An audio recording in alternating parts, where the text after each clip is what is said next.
Nothing spectacular comes out of this 5 minutes at all. They had a very good match on Friday Night SmackDown, though. It was just basically a continuation of that. So out comes Io Sky. She comes in for the babyfaces.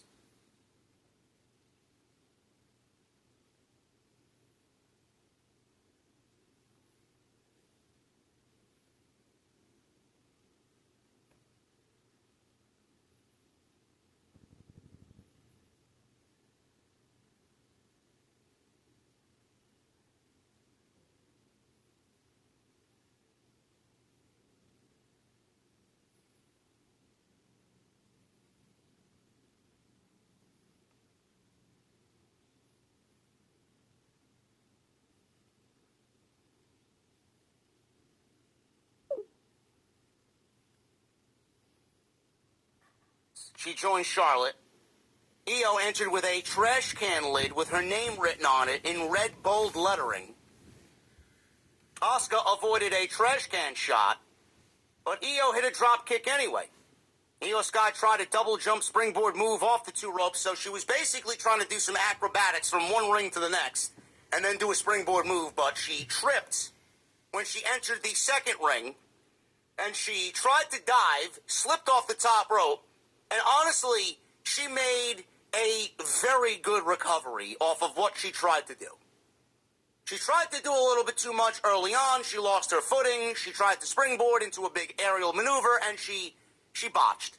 But it wasn't that bad. If you go back and watch, she actually recovered some of it, and she made the most of what she could. Io did her thing after she botched, and nobody really even gave a shit that she botched the maneuver. So she takes the trash can lid and she starts hitting Asuka with it, so she followed up and the fans didn't even realize that she had messed up the move. Becky Lynch comes out next. She comes out with a kendo stick. You know, one of the typical War Games tropes is that everybody's got to come out with their own branded weapon. Everybody in the AEW match came out with their own branded weapon. It's lame. The cage is the fucking weapon. Use it to your advantage. You got a double ring steel cage. If you can't get creative in that ring with the steel cage around you, then maybe you shouldn't be in the fucking War Games match. How about that? Everybody's got to come out with their own branded fucking weapon. And the ladies came into this match with virtually no story outside of Rhea, Io, and the Kabuki Warriors. So, I mean, the weapons were only used as a way to give off the impression that there was tension between these two teams, and realistically, there was none. Basically what it boils down to. Becky Lynch comes in with a kendo stick. She immediately attacked Io. Charlotte got in Becky's face. No love lost there between those two. Lynch tried to play friendly, but they wound up fighting anyway. Alexa comes in next. Hey everyone, welcome back to Empire Build Academy. It's Fabian, and I've got a new video, 10 things you should do every day on. The baby faced the 3-on-2 advantage. She worked as a team with Charlotte because they are a tag team for now. And they worked on Becky Lynch and Asuka. The baby faces were in control. Kairi Sane comes out next to even the odds, and she comes out with a green metal chain. That was her weapon of choice. Creative. So Kairi's in there. She beats up Charlotte and Bliss all by herself with this chain. Io Sky was busy with Asuka. Kairi saved Asuka from Io by hitting Io in the midsection with the trash can lid as she jumped off the top rope. So Michael Cole said that Io was almost decapitated by this trash can lid spot, but Kairi didn't hit her anywhere in the head region. He said that Kairi almost decapitated Io Sky. Now, for someone to be decapitated, that means they would have to be hit in the head. Kairi hit Io in the ribs. She could have broken a rib with the sound of this shot, which sounded great, but nowhere did it hit in the region in which one would be decapitated. I don't know. So, that was a great spot. Out comes AJ Lee giving the advantage back to the babyfaces. she comes out with no weapon. Why did everybody come out with a weapon, but AJ Lee comes out with no weapons? I'm assuming her and her husband had a little chat before to make the match as old school as they could. So AJ Lee came out with no weapon, which was great. So Becky sees AJ run to the ring, and Becky closes the cage and is forcefully keeping the door closed, not allowing AJ into the ring. So AJ does the next best thing, and she starts climbing the cage to enter into the cage from above. Crowd chanted for her. She's up top, and she wipes out Asuka Insane with a flying crossbody off the top rope. So AJ tossed Becky Lynch around the ring and into the cage. She also fought off Kairi Sane until facing off with Asuka. They circled each other, and this is a match I'd definitely like to see at some point. So Becky Lynch attacked AJ before we could get any standoff with Asuka. The babyfaces are in control. Nia Jax comes out to even the odds. Do you guys remember last year when Nia Jax entered this match first and lasted 30 minutes? So thankfully, someone from the WWE staff recognized the mistake, the horrendous mistake from last year, and they did not make that same mistake again this year. So Nia Jax came out next to last for her team. She was only in there for a good maybe 10, 15 minutes, maybe. So she's out, and she comes out, she's wearing this. Bro, I don't know what she was wearing. I don't know what she was wearing. She looked like a mix of the Abominable Snowman mixed with some fruity fucking summery drink from fucking Jamba Juice. I don't know what she looked like, bro. What exactly was she wearing, and who came up with that color scheme? There had to be a reason why she came out with that kind of color scheme, bro. It was not flattering at all.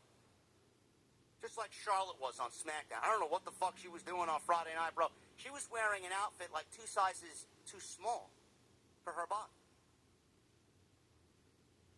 Who asked for that? Someone in the chat, SB says she looked like Buzz Lightyear. Is there a new Toy Story movie coming out? Maybe she took inspiration from Buzz Lightyear. I don't fucking know. To infinity and beyond! Beyond what? Beyond awful. This assembly line is about to shut down. This fighter jet won't get off the ground.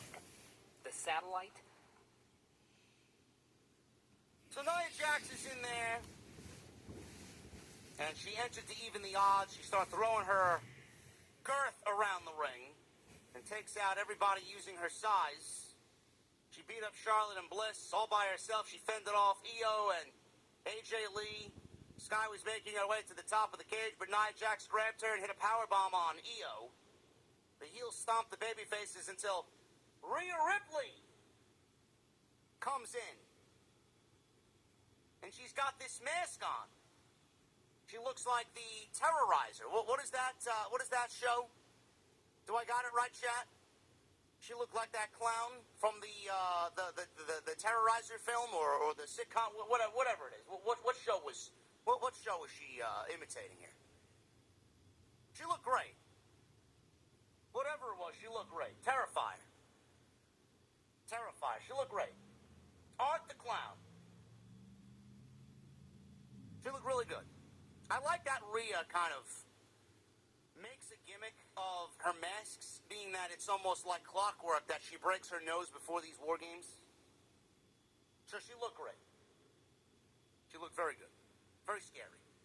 Played the part very well.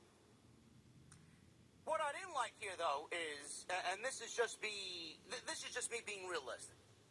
And maybe some of you guys can sympathize with me because this is how my brain works. I don't know any other way. Fucking sue me, okay? Everybody is in the ring. Her team is in the ring, and they're at a disadvantage because Nia Jax threw her overwhelming size around in the ring. And and she lambasted all the baby faces in the ring, right? So Rhea Ripley comes out. She's got a trash can, a proper trash can with Io Sky's name written on it. She comes out with a bag of kendo sticks like she's fucking Santa Claus. Her team is at a disadvantage and losing the match. Yet her music goes off and she does her whole entrance. She does the whole stomp and she's fucking flipping her hair back and she's looking into the camera. I'm like, hello? Your team's getting beat up in the fucking ring. Yeah, you're doing the stomp and you're doing the hair and you're looking into the camera. Bro, really? Does nobody look at that and find that to be fucking ridiculous? Honestly. I find it to be ridiculous.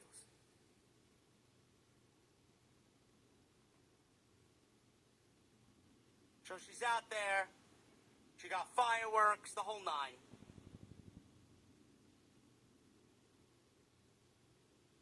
So Rhea Ripley gets in there. She's beating up the heels all by herself. She helps Io to her feet. Rhea Ripley placed Kyrie in a standing clover leaf.